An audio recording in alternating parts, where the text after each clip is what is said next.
Rise by Teese Snyder.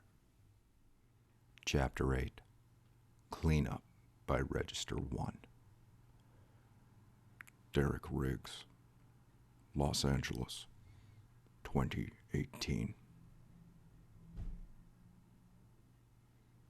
Nowadays, it should be second nature to prepare for the apocalypse. But despite the countless threats to our species and its brittle infrastructure, people have never been more aloof. Shopping malls are more popular than churches. Panic rooms outnumber bomb shelters. Hospitals are understaffed and unprepared for anything other than the daily death toll. And despite the popular consensus of trendy fears, the globe isn't warming, it's rotting. Every day, more and more hungry mouths are born into an environment of starvation and depravity. And even those who can afford their peace of mind are still trapped on this planet, blissfully unaware of how vulnerable they are and how soon they are going to die. So when it comes to my life, surrounded by so many thoughtless chimps, the very least I expected of myself was to be prepared for humanity's greatest threat. And as I rightfully regarded it, the only true threat worthy of my unwavering devotion: infection. I pulled a can of beans off the counter and examined it thoroughly for puncture marks or abrasions. The expiration date synchronized with my bi-monthly rotation of canned goods. Its wrapper was a lightly coated cellophane-like paper product that could ignite easily if kindling was needed, without producing an excess of toxic vapor that could congest an indoor fire pit. I gently placed the can into my shopping cart and continued down the aisle, stopping briefly to adjust the katana strapped to my back, concealed by an unseasonable poncho that would serve to protect me from blood splatter should an outbreak and subsequent incident occur. The woman who works the Sunday night shift at the grocery store shot me her customary cold stare before returning to smile at the customer in front of her. I grinned slightly, indifferent to her contempt, an unforeseen byproduct of my refusal to flirt or engage in coitus with her when she had tried to seduce me many months prior. Now, rejected and hurt, she tried to exact her revenge through meaningless, disgruntled facial expressions, exasperated tonal fluctuations, and bitchy remarks. She had become a dependable part of my Sunday night shopping experience, though I suspected she was unaware of my amusement.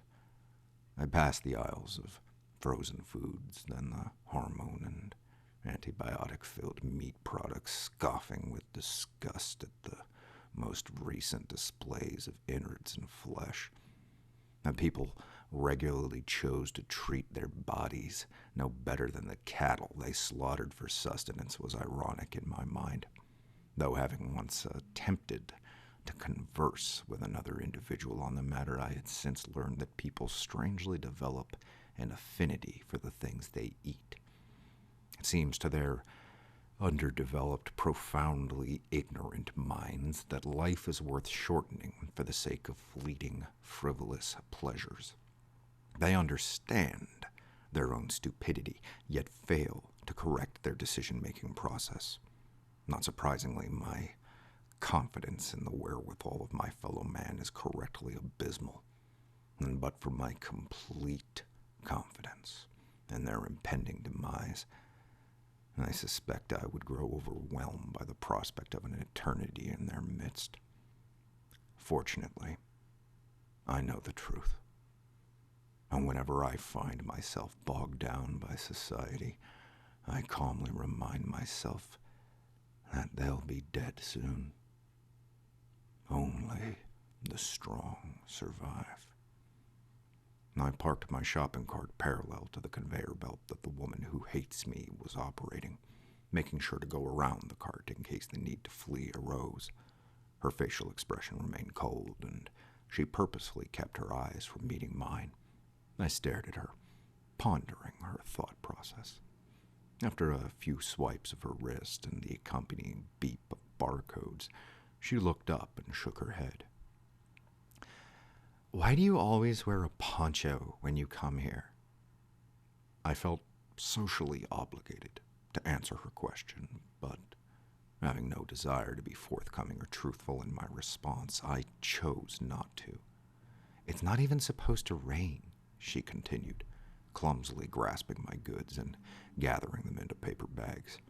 I continued to stare at her without saying a word. "So, why do you wear a poncho?" The human body contains on average 8 liters of blood. I wore the poncho to provide protection from the bodily fluids of those around me. Of course, stating something of the sort to her would no doubt result in yet further alienation and scrutiny, so instead, I shrugged my shoulders and kept my mouth shut. "Never mind," she sighed, rolling her eyes over the cash register as my total came up. "116 even," she stated, glancing at the customer in line behind me as I pulled a wad of cash from my pocket. I removed exact change and stuffed the remainder back in my pocket. I reached my hand out to the woman, but she ignored me, still staring at the customer in line behind me. Now, though, her facial expression had changed to one of surprise and fear. Her posture was rigid, and her eyes were wide. Something was wrong. "I'll take that," a man's voice grunted, as I felt the tip of a pistol graze against the back of my left temple. I turned my head just enough to see down the length of an arm that was fully extended over top of my parked shopping cart. The man stared sternly at me, his hand firm and unwavering. He was clean-shaven and wore a black hoodie that concealed much of his face from an overhead angle. He had clearly accounted for the cameras above us that the store used for inadequate security.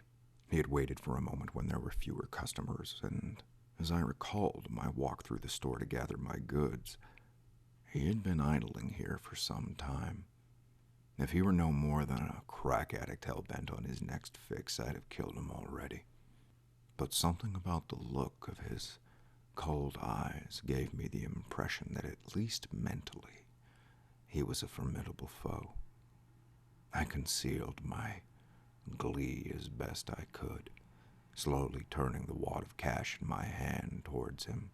He snatched it out of my left hand, and I used his gesture as cover to unbutton my katana with my right. Our eyes remained locked, and I wondered if he recognized in me what I saw in him. "Take whatever you want," the woman courageously whimpered as she took a step back from the register. The man's eyes temporarily shifted in her direction, and I slowly began to slide my katana out.